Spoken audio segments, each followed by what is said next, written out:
J'en ai marre de ces idées folles, même le bon Dieu en demeure divine.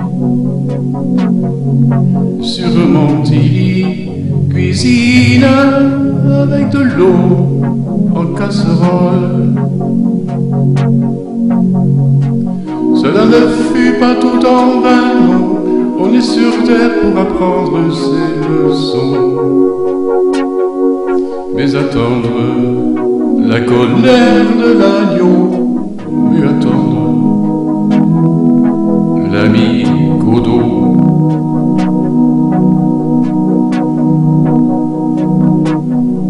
Merci beaucoup de l'avoir essayé, cher Chinois, cher Vénézuélien. Jusqu'à où, à quand espérer décevant toujours la fin? Toutes ces flammes qui s'éteignent, elles sont toutes nées d'un feu de paille, c'est rigolo.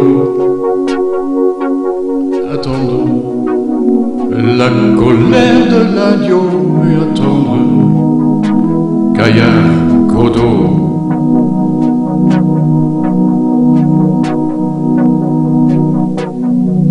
Il y en a qui cherchent les millionnaires, c'est un choix comme au casino. D'autres mettent sur militaire, recommencer presque à zéro. Faut pas entièrement leur couper l'eau, mais moi je ne salue plus de tel zéro. Attendre la colère de l'agneau, mieux attendre ce type Godot.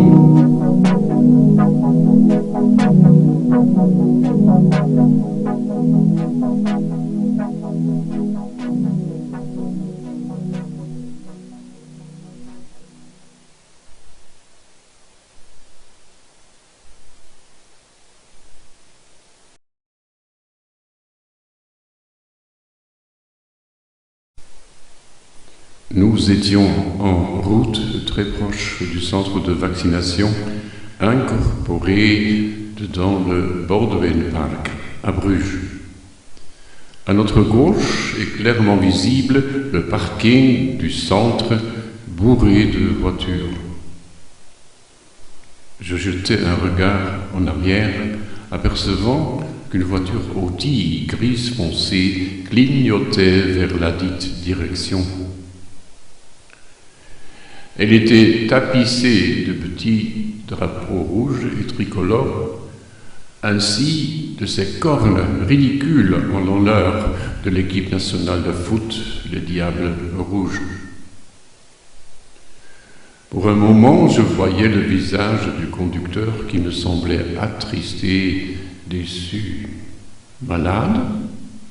Par le Covid, monsieur? Par la mutation Delta? Je crois plutôt par la défaite des Diables Rouges devant ces sacrés Italiens. Ah. Mais pourquoi te plaindre, cher monsieur? Tu aurais voulu être champion d'Europe en football. Ne sais-tu pas que déjà tu es champion d'Europe? Puisque la Flandre, la Belgique, se rangent en haut de la liste des pays inclinés à se laisser vacciner. T'as échappé à l'idiotie de ces pauvres gladiateurs du diable dans ces arènes du XXe siècle. Et qu'est-ce que tu fais? Tu te diriges vers ces sottises impardonnables de vaccination avec des potions dubieuses BioNTech, Pfizer ou Moderna. Peter Bruegel, le peintre, depuis son XVIe siècle, a dû le prévoir quand il a conçu en peinture ce centre d'immunisation brutale et totale de façon très réaliste. Non, non, mon cher chauffeur Audi, après cette piqûre, Tu ne tomberas pas mort à côté d'une tête sabrée, qu'un peu avant fut la tienne. Non, non, mais il te passera quelque chose de plus grave. Ta ARN, la plus individuelle, roulera ensemble avec toi en voiture vers ta maison, défigurée puisque totalement supprimée, abîmée. En tout cas, bientôt. Et ce soir, dans ton fauteuil devant la télévision, tu t'endormiras épuisé encore pendant la Xème édition, avec Van Ranst, avec Vlieg, avec Monsieur Van den Broeke lui-même, ce ministre de guillotinage de ARN. Ces trois soi-disant experts susdits ne sont que trois guignols députés de la part des centres d'intérêt qui se croient scientifiques, mais qui, au début du siècle précédent, auraient certainement figuré parmi eux qui jugèrent que les découvertes de Einstein, de Bohr et de Heisenberg ne furent que des contes de vieilles femmes. Contes de vieilles femmes qui aujourd'hui font fonctionner tous les instruments de communication que eux aussi utilisent tous les jours. Cher chauffeur Audi, dans ce centre de vaccination, tu liras une inscription qui te louera d'être un homme qui prend sa responsabilité pour le bien-être de soi-même et d'autrui. Alors, un contemporain très très social, presque un héros. La vérité en est une toute autre. Aujourd'hui, tu auras accompli l'acte le plus marginal de toute ta vie. Mes félicitations, mon petit Benet. Pourquoi ça? Comment? Je l'expliquerai. Le corps humain est composé de milliers et de milliers de cellules.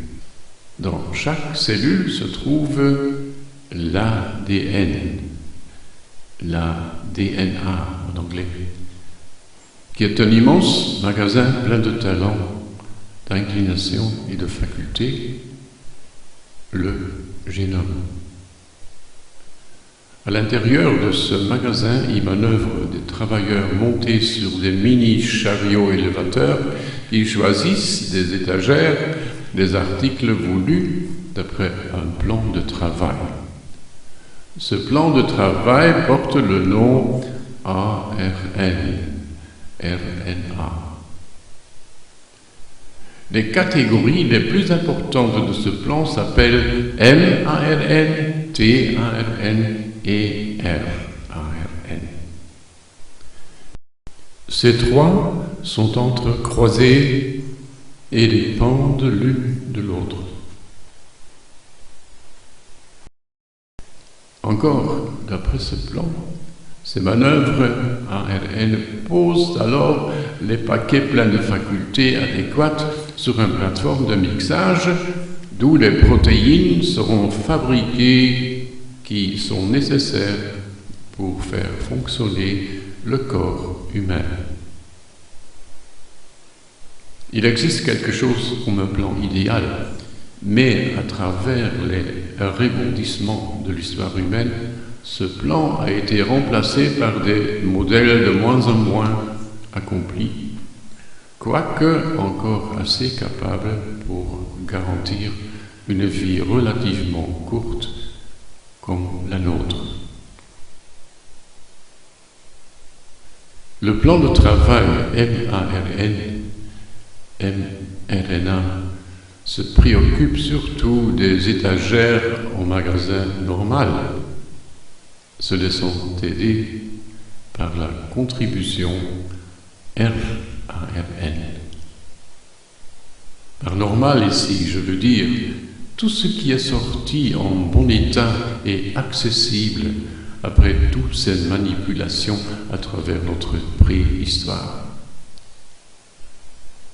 Par contre, le plan de travail TARN se concentre plutôt sur les étagères dans certains corridors plutôt secrets, qui à leur tour donneraient accès à d'autres sections de canaux oubliés.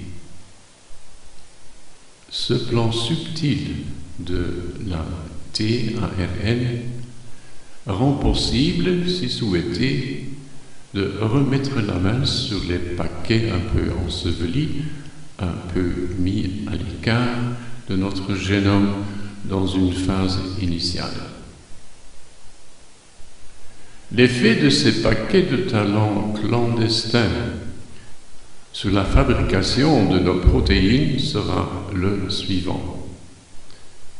De plus en plus, la portion requise pour la stabilisation des cellules en substance carbone se diminuera de sorte que notre corps devienne plus léger, plus cristallin, flexible, sain et surtout plus talentueux. En fait, cela sonne comme le sauvetage ultime de l'espèce humaine, qu'est la vérité.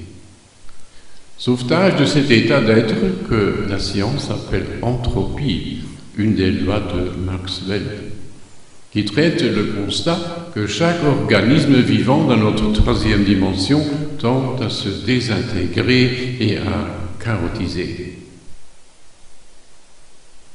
De là, plutôt que les écarter ou détruire, on devrait essayer de protéger ces particules tRNA, TARN, afin qu'elles puissent continuer à se chercher un passage à travers ces canaux minuscules et cachés de notre génome, qui eux aussi devraient rester accessibles et fonctionnels. James Hurt a dit que cette transformation en direction lumière se manifeste par des molécules hydrogènes qui se multiplient en faisant des liaisons avec des purines, c'est-à-dire adénine et guanine, qui font partie de l'ADN et qui disposent d'un système d'anneaux avec 5 fois carbone et 4 fois azote. Alors, chauffeur, affligé dans ta voiture Audi grise foncée, tends tes oreilles. C'est exactement dans ces centres de vaccination où tu veux absolument te laisser traiter que ces plans de travail tRNA ainsi que ces canaux seront maltraités, coupés, mutilés, guillotinés. Sympa, non? Peter Bruegel l'a déjà pressenti au XVIe siècle. Un vrai maître flamand. Et toi, minable chauffeur Audi, tu permets cela?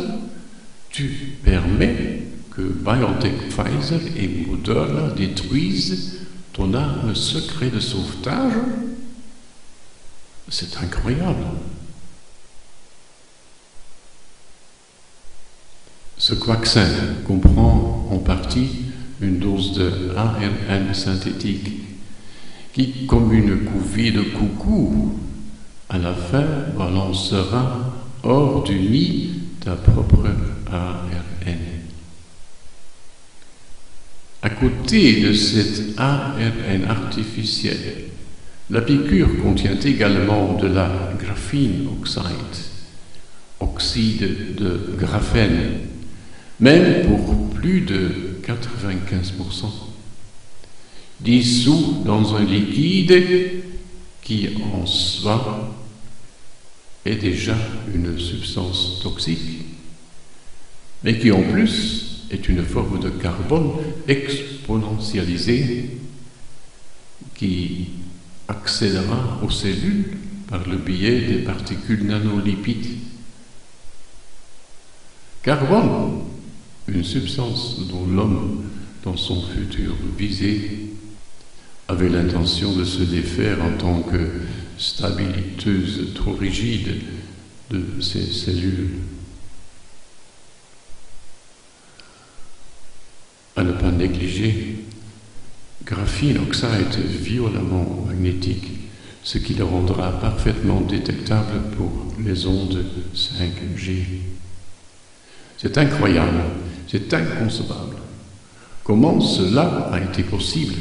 Comment le Homo sapiens s'est tellement laissé leurrer, les yeux ouverts?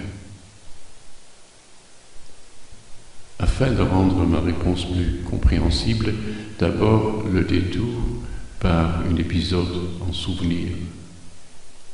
Il y a quelque temps, ma femme et moi avions rendu visite à Heidelberg, et sur notre chemin depuis la gare vers le château, des pauvres mendiants nous tendaient leur main droite pour un don. Le premier d'eux chuchotait: « J'ai faim !»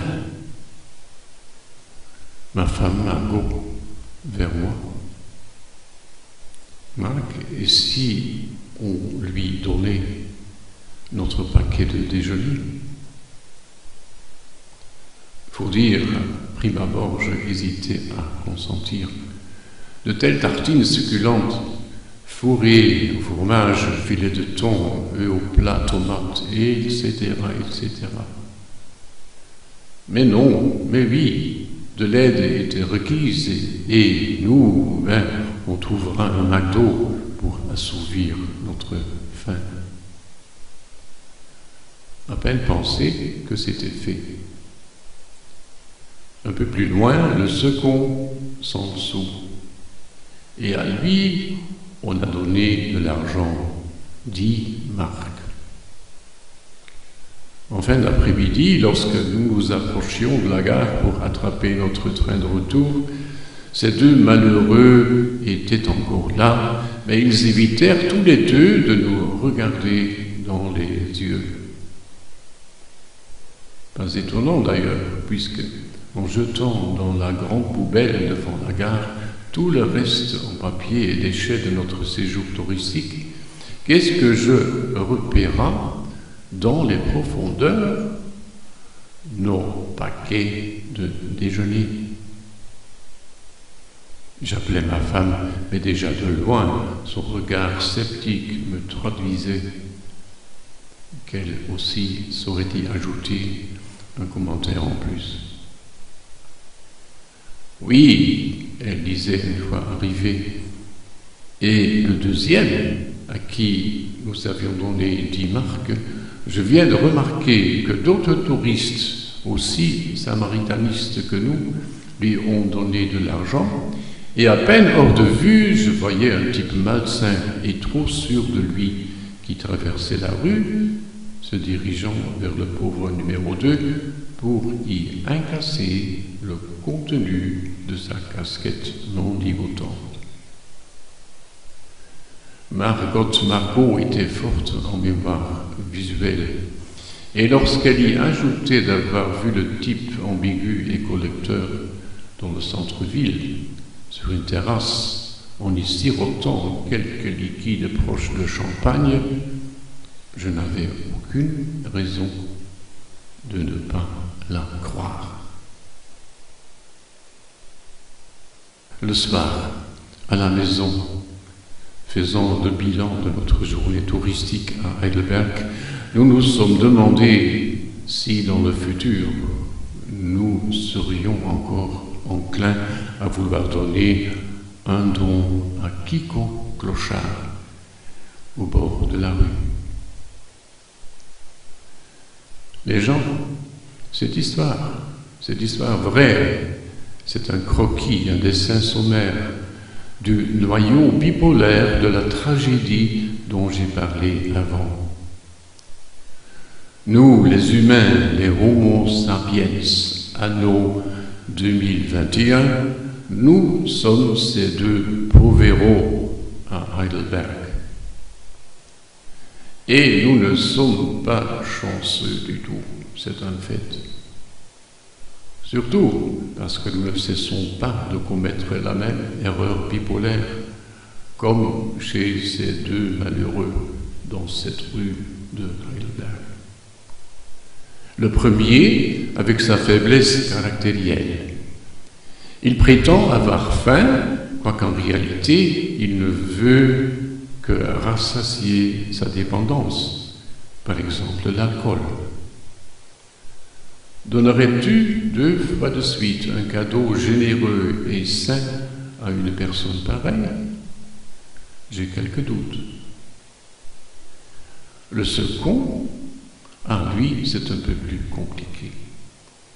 Il est dupe, il est incarcéré et immobilisé dans des structures de société, faisant de lui un esclave des gens qui en tirent profit, même sans en être conscient. C'est ce qui se passe aujourd'hui, massalement et massivement, dans le système économique en vigueur en Occident, l'économie de marché libre, embarquée dans le contexte politique qu'on désigne démocratie parlementaire, ayant droit d'office à la supériorité morale. Au cours de la crise Corona, je veux dire celle concernant l'économie, accompagnée d'une numérisation galopante et sans merci, les riches sont devenus encore plus riches et les pauvres plus pauvres. Alarmant. Et nulle part en vue les castes au pouvoir qui y voient à travers, d'autant plus qu'ils ne se laissent conseiller que par des économistes mainstream, vraiment pas les êtres humains les plus lucides sur Terre. Ce sont des marionnettes, des bouffons, des forces de la dégénérescence. Liées au problème de la faiblesse caractérielle du pauvre numéro 1 à Heidelberg, qui demande quelque chose sans le vouloir vraiment, il adore aussi ce qui n'est pas bon pour lui. Et ligoté au problème du pauvre numéro 2, à savoir que la pauvreté n'est pas du tout une faute dedans un système, mais la prolongation logique d'un système fautif en soi, une mauvaise approche de ceux qui se mettent à corriger ce système erroné. Oui, afin de pouvoir se débarrasser d'un système vicieux, il faut d'abord saisir l'énoncé de son problème. Et l'énoncé ici en cause, c'est qu'il faut s'en rendre conscient. Comment nous, terriens, un peu plus méditatifs que les autres, nous sommes impuissants, inaptes dans notre isolement actuel. On pourrait faire la comparaison avec un paracommando qui a été déposé derrière la ligne de front afin d'y essayer à préparer sur place les actions de libération systématique après. Si ce brave homme agit de façon trop effrontée, se voyant un peu en posture héroïque, donc un peu vaniteux, oui, alors il n'obtiendra rien. En plus, il se mettra en danger inutilement. Pour lui, mieux vaudra de se mettre constamment en liaison info avec le commando central qui dispose d'un aperçu complet et d'une vue d'ensemble. De là, étant en position de pouvoir donner, par exemple sur voie aérienne, le secours requis au bon moment et à l'endroit idéal.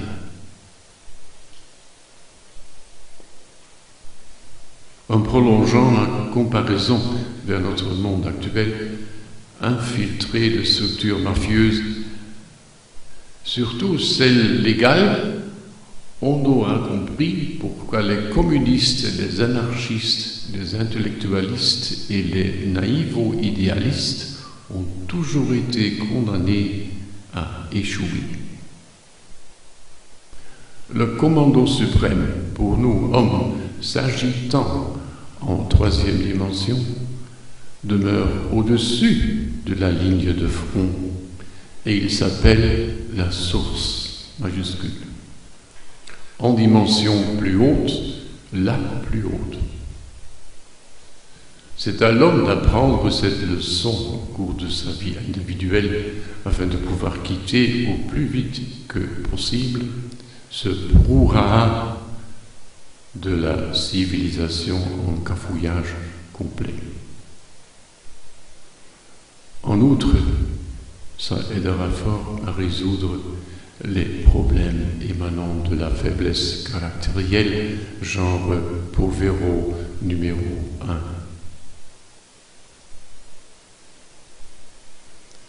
Ceci dit, à quoi elle servira, cette vérité noble mais abstraite, si elle n'est pas mise en pratique, ou pas assez?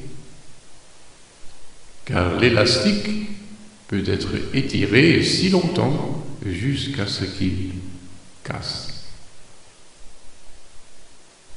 L'élastique en cause, c'est le moratoire.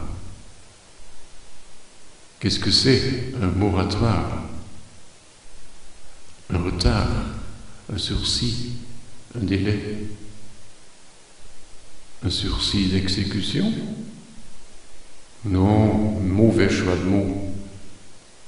En arrière-plan d'une exécution se pose toujours la haine. Et si c'est le contraire, il s'agit ici d'amour, l'agapé. L'amour, pourtant, peut être très cruel. Par exemple, quand un des protagonistes ne respecte pas les règles. Le délai, en notre cas, c'est une sorte d'hésitation au sujet de la décision à bord de l'hélicoptère de sauvetage de oui ou non mettre quelqu'un en sûreté en le récupérant hors d'une région pleine de catastrophes. Non pas parce que le pilote ne veut pas le sauver, mais parce que le quelqu'un refuse de se diriger vers la terrasse sur le toit en attendant l'engin. Plus cette situation tordue se prolonge, plus vite se fermera une autre et plus grande fenêtre de temps. Fenêtre ouverte à faciliter ce qu'aurait dû se produire d'historique en ce laps prévu de temps, c'est-à-dire l'ascension de la race humaine vers la 5e et prochaine dimension.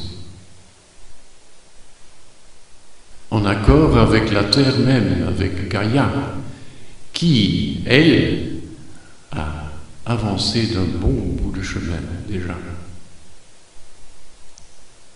en laissant derrière soi l'entropie, se dirigeant vers la centropie, une efficacité ADN de 15% jusqu'à l'une de 50% et encore davantage. Et là, comme un début agréable, nous n'aurons plus besoin d'un dentiste.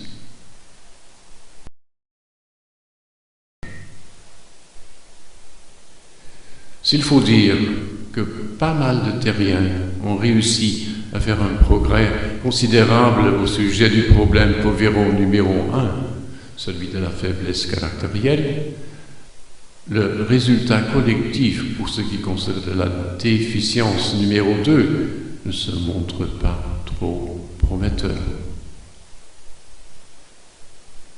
L'humanité reste coincée entre les griffes de structures et habitudes d'exploitation et de usurpation, de charognards et d'imposteurs, camouflés dans cet ordre économique en Occident qui se veut intouchable, qui se veut sacro-saint. Cette condescendance en est également une cause pourquoi si peu de would-be chercheurs de vérité montent vers le toit, pour ainsi dire. Pourquoi? Eh bien, on est le gratin, on est le top. Et de là, la tragédie qui s'annonce.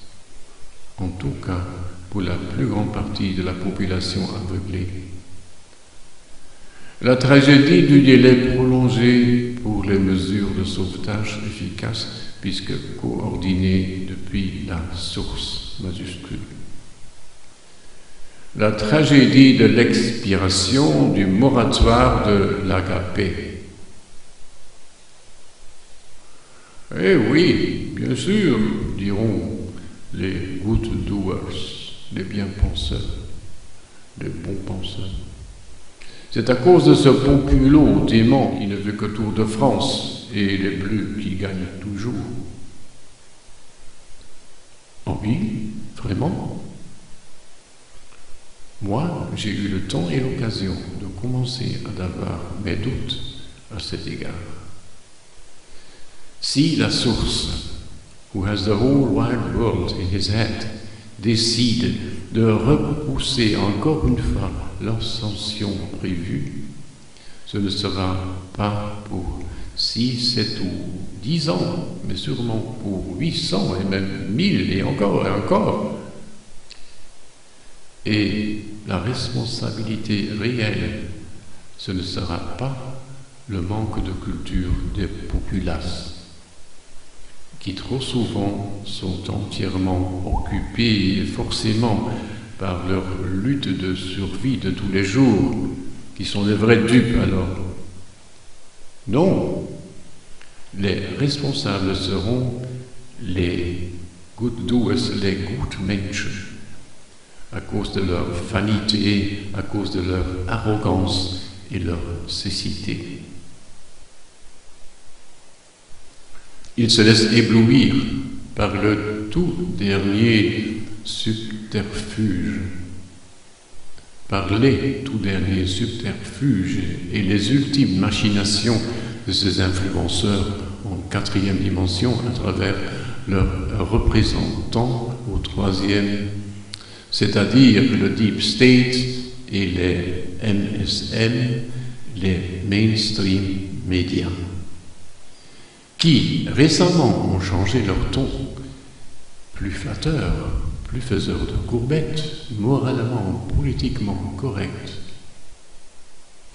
Seulement celui qui a appris à développer son intuition à travers la purification de ses sentiments sera à même de percer ses bulles et démasquer ses mensonges derrière toutes ses nobles intentions, comme par exemple BLM, Black Lives Matter, ou ses offensives publicitaires à la Greta Thunberg, prétendument pour le sauvetage de notre cher climat.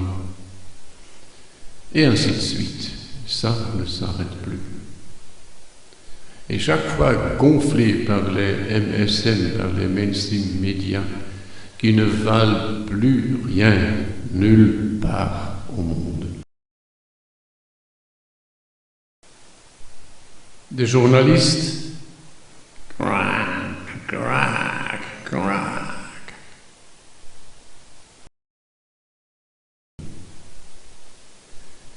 Les good doers, les bons penseurs, ils préfèrent discuter la réduction en CO2, le yoga et les fake angels meditations, admirant leur voiture Volvo électrique à travers les murs vitrés de leur jardin d'hiver. La même mentalité, au fond, qu'avaient ces cercles hellénistes à Rome, qui se vantaient de leur visite à Athènes ou Alexandrie. Au lieu de supporter les vrais disciples du Nazaréen, avant que ces derniers furent chassés et traqués par les représentants de cette commande de cadavres romaine. Chassés, traqués d'abord dans les catacombes, mais plus tard hors du pays. Si tous ces beaux parleurs auraient eu un peu plus de courage, le vrai christianisme n'aurait pas dû faire tant de détours, par exemple vers le monde celte, et agacé tant de retard, puisque ce fut seulement au XIIe siècle qu'il ait pu se décontracter et s'étendre vraiment à travers les pays de l'Occident. Comment? Que dis-tu? J'oublie Constantin et Hélène, l'empereur Constantin? Mais non, ces deux-là n'ont pas sauvé le christianisme. Ils l'ont séparé de son noyau spirituel en le remplaçant par une organisation de pouvoir, c'est-à-dire l'Église, les évêques, etc. Allez, arrêtons-nous de nous fâcher à cause de ce lait renversé. Où en sommes-nous aujourd'hui, en 2021? Si tu demandes mon avis personnel, nous n'en sortirons plus de toute cette confusion sans une aide plus prononcée de la part de la hiérarchie en dimension plus élevée que la nôtre. Une intervention plus énergique que prévue, idéalement, parce que nous nous trouvons devant un mur. En outre, parce que, par les temps qui courent, le mensonge omniprésent semble se manifester de façon de plus en plus effrontée et à la fois habile. Dans le livre de Lee Carroll, Le voyage à la maison, ce phénomène est magnifiquement décrit, mentionnant que c'est là l'épreuve ultime pour ceux qui sont venus sur Terre afin de mettre fin à cette supercherie. Mail to the source. Dear source, chère source, wir schaffen das nicht, nous ne réussirons pas. Même notre lutte contre les vaccinations perfides ne mène à rien de substantiel. Au contraire, voilà les premiers pays qui se préparent à introduire la vaccination obligatoire. Obligatoire, entendu? Sans parler de cette injustice progressante suite à l'infamie du système économique, si bien camouflé que personne ne voit l'arbre principal de transmission de cette anomalie, se présentant comme un mécanisme de sauvetage et de progrès. C'est fou, c'est dingue. Source, wir schaffen das nicht. Nous ne nous trouvons pas devant un mur, mais devant une paroi rocheuse, une falaise. Source, tu as conclu un traité, un engagement, une convention, jadis avec Noé, ainsi qu'avec Abraham, Moïse et d'autres. Et une des conditions, la liberté de choix indiscutable pour chaque être humain. De pouvoir choisir sans contrainte extrême son chemin pour ou contre la vérité, pour ou contre la bonté, pour ou contre la lumière. Liberté cruelle, encore un délai en vue encore un délai prévisible de 800, 900 et même 1000 ans. Ah non du tout, ah non du tout. Il existe une critique très répandue envers ce que les hommes appellent Dieu.